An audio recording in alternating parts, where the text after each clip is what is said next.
How to deposit Solana on your Phantom wallet within some seconds on your account. For this, what you have to do is simply open the Solana website in front of you and open the Phantom wallet on the another tab. How you can add Solana network to your Phantom? You should click on your Phantom wallet account here on your application, or if you're using it on your Google Chrome, then you can simply sign in with Google Chrome here. Now this is the Phantom website in front of me.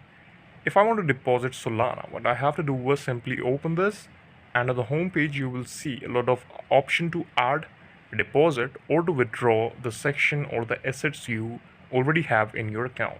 Now the first step is to simply click on the deposit button, and from there you should select the Solana chain on your Phantom wallet.